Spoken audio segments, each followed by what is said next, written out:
Okay.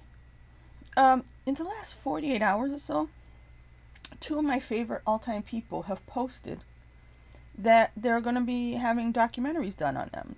Val Kilmer and Andrew Dice Clay. Now, Val Kilmer is my favorite actor. He has been since I was a kid. Like I said, I saw him in Top Secret in the theater. I don't know why my mom brought me to see. I don't know if she heard it was like Airplane or something. But yeah, he instantly became my favorite actor as a little kid. And it's funny because a lot of my favorite people became my favorites when I was a little kid. And you would think you grow up, you mature, you get better taste. But no, I had excellent taste as like a 10-year-old.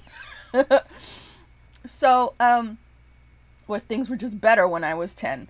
But yeah, so, of course I followed every step of his career, Top Gun and everything like that. And he's had a story. He's definitely had a story.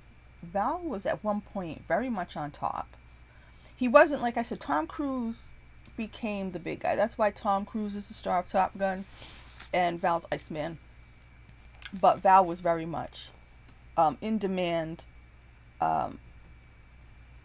Everybody knows he's a great actor. He was a Batman. And I feel like it was kind of Batman that messed everything up. That's kind of, to me, that's like the point. I don't know. He wrote a book last year. I bought it, but there's something wrong with me. I cannot sit down and read as a leisurely thing. The only way I can read is if I really got to get information out of there. I bought the book thinking, well, if the world doesn't end and my life settles, I'll finally be able to read that book. Time enough at last. But it's not that I don't have time. It's just how I use my time. And I guess, whatever. My nerves, something. I can't sit peacefully in the house and read a book. So, if I read, I got to read on the bus, or I got to go sit in a park and read. I cannot read in this house. Anyway.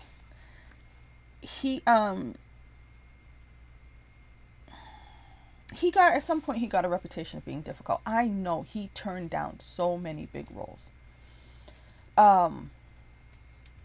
And I don't know that he was difficult. I think that he took his craft very seriously. I think that he went to Juilliard and he was an actor.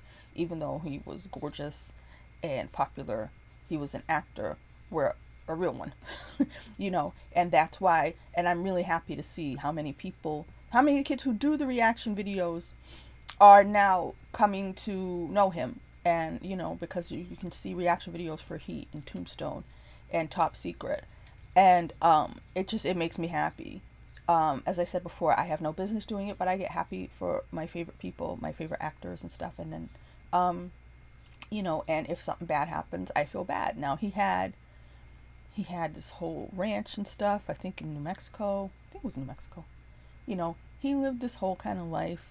And it wasn't exactly the normal Hollywood kind of person. He was a hunter. He was, what I mean? So he wasn't like a PETA person, and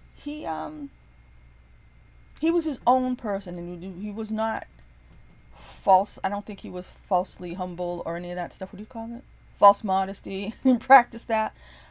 So somebody who is awesome and acts awesome, and people will tend to hate you. But anyway, so eventually he had, he wasn't getting the bigger parts anymore, but he was still doing good work. And he was doing, like, he did Salt and Sea, Kiss Kiss Bang Bang, so he was still showing up. But then he was doing his Mark Twain thing, a little play type thing he did by himself and went around. And then he got sick, and that's affected his voice, so it's made it difficult for him to, work as much. But, so now that this documentary is coming out, I'm really happy, because I wasn't worried about him. But you know what I mean?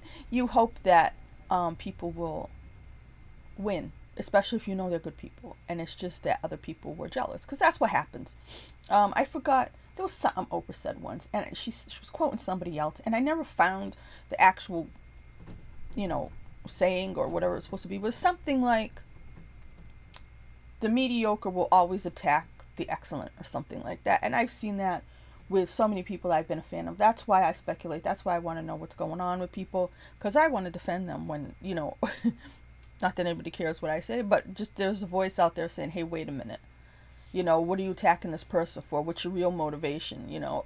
Because generally speaking, people who are righteous or they're coming after people or they want to put people in their place, it's from jealousy. And jealousy, in my opinion, is the biggest form of hatred that you have. Now, the other guy, who I've liked a lot, not as long, almost as long, Andrew Dice Clay, is also a good actor. But he was the Dice Man, obviously. Now, I mean, you want to talk about court and trouble. He was a comedian, but brilliant. Brilliant. I still think he's the funniest to this day. His timing, just, if he just says anything, it's funny. Something about him is funny. Now, he did his stand-up. He used to do impressions. Then he started doing his nursery rhymes.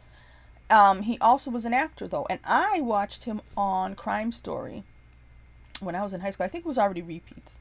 It was like on USA or something. But he was in the whole series. He played this character, Max Goldman, and you know, but he was also a comedian doing stand-up. And his character that he did in his stand-up, the Dice Man, was like this Brooklyn type guy who just said stuff that was blue humor, and but it was funny, you know. And when he started to become mainstream and he was going to be on Saturday Night Live, of course there was all the controversy. If you don't know about it, oh man, the 80s were a different, much better time. People were creative, people were brilliant, people were beautiful. Nobody was getting their panties in a bunch every time somebody said a word. You know, to think that's the world I grew up in, and now we've come to this ridiculously censored world is insanity. So he had the movie The Adventures of Ford Fairlane. The Adventures of Ford Fairlane. I don't know why my mom does that. I loved it. I saw it in the theater. I was hoping he'd do other movies. I think it may have been a flop. I'm not sure. It was great, though, and anybody should go watch it if they want to, if they're so interested. He played a rock and roll detective, so that's why later on, when Jim Carrey came out as a pet detective, I'm like, oh really? You know what I mean? But so yeah, and then he faced backlash. He came on Saturday Night Live. One of the actresses there, I think she passed away. I think so. Since then, not then. Didn't want to come on, and Sinead O'Connor didn't like him, and she whipped up a picture of the Pope. Everything was a controversy, but people didn't completely get canceled, but it wasn't like now. These people wouldn't have been able to speak. But they got, you know, people kind of didn't like them for some of the stuff they did. They had Dice on 7-second delay, which I think they hadn't done to that point. Or they said they had it. Now I think they do it all the time. But, yeah, so then, you know, he continued on doing his, you know, comedy and stuff like that. But I don't think, I don't know that he got blacklisted or anything like that. But, you know, there are seasons and stuff like that where people come and go. And, I know what happened, but, you know, watch the documentary. Anyway, so he continued on, and then eventually he started coming back around again. And one of the happiest things ever happened for me was he was in Blue Jasmine, the Woody Allen movie. And I was like, how do you put the two funniest people who ever lived, and they're together in the thing? What had Woody Allen say, I'm going to put Dice in this movie? Because it was him and Louis C.K., I think, up for the same role. And then I guess they picked Dice. Well, Woody Allen picked Dice and then put Louis C.K. in some other role or something. That was kind of the story I got. I don't think Woody Allen really... I think, from what I've heard of Woody Allen, who I love, my favorite person, the way he casts movies is he writes the story, right? Then he chooses who he wants to fulfill the role based on what he's seen them in already. based on who they already are. So he just tries to cast the movie, right? He doesn't really audition people. That's how I heard it. So he would call up or try to get the person that he saw for the role and be like, okay, well, we want you to do this. Not here, have a bunch, let me call all these people in who I think can do it, audition them and see who's best. No, so he would have just been like, I want these guys. So that movie was great. Woody Allen's awesome. Dice came back after that. He had his own show. I forget if it was HBO or Showtime. I think it was Showtime. It was funny. Yeah, and he's been there now, and he's back, and I'm really happy for that. And I'm so happy that, like I said, people are watching Val Kilmer on the YouTube reaction videos and stuff like that. I don't know what happened with Top Gun. I don't know if he was able to do it. But yeah, I mean, like I said, when you're a fan, all right, let's say I'm a fan of Val Kilmer since what, like 1984? How many years is that? 37 years? You know, if I'm a fan of Dice, it's probably for like, I don't know, so it's a few years after that. So let's say 34, 35 years. I mean, you're a fan of these people for that long. You were there when they were on top. You know what they went through. You want them to make a comeback. You want them to win. Just like you want your favorite team to win. You root for these people. And if you, as a movie fan or a fan of anything, and I think most people are fans, when you're a fan, that becomes part of your life. Yeah, you have your family and you have your stuff and, you know, you have your career or whatever, but anybody who's a fan, the time that so-and-so won a Super Bowl is part of their life. That time, the World Series, that's part of their life. You know, that's part of their history. They remember being so happy or so sad, right? That time that, you know, their favorite music person died tragically at a young age, that affects their life.